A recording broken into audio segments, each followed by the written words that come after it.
Nakabantay ngayon ang mga otoridad sa labas ng Senado sa posibleng pag-aresto kay Senator Bato de la Rosa. Yan ang agenda report ni Andrea Salve, live nag-uulat mula sa Pasay City. Andrea, so ano yan? Naghahabulan pa rin sila? Nagtataguan? Ano na ang sitwasyon? Corina, sa mga oras na ito ay nagbabantayan pa rin dito sa labas ng Senate Main Gate. Mahigit 3 oras na tayong nagbabantay dito. At sa mga oras na ito ay pinapalibutan na nga ng mga operatiba ng National Bureau of Investigation itong labas ng Senate Gate. At bawat sasakyan na dumadaan o lumalabas sa tarangkahan na ito ay kanila nang sinusuyod o chinecheck. Sa gitna ngayon ng mga ulat na may ICC arrest warrant na laban kay Senator Bato de la Rosa.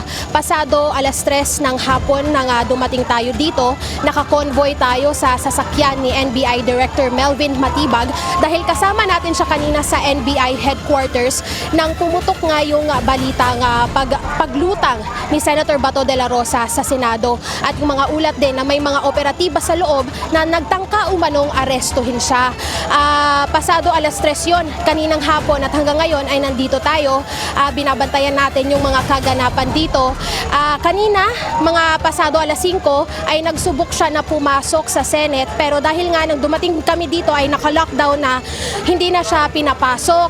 Kanina may nakita pa tayong nag-deliver ng impeachment robe. Though hindi natin alam, wala tayong impormasyon kung para kanino yon, pero yun ay hinatid kanina. At sa mga oras na ito, kanina ay sinubukan ding pumasok ni Attorney Jimmy Bondoc para i-represent si Senator Bato at para pigilan ang isa na naman umanong pag-aresto na kahalintulad ng ginawa kay dating Pangulong Rodrigo Duterte. Sa mga kanina, nung atin siya nakausap ng saglitan at sa mga oras na ito, hindi pa siya pinapapasok. At kung makikita nyo nga din sa aking likuran, ay nandito na rin yung mga supporters, mga Duterte supporters at kinakalampag na nila itong labas ng Senado. Corina. Okay, so palagay ko hanggang mamaya pa yung hantayan dahil nangako ang NBI na isisilbing ngayong araw itong arrest warrant. So balitaan mo kami, Andrea, nag-uulat ng live mula sa Pasay City.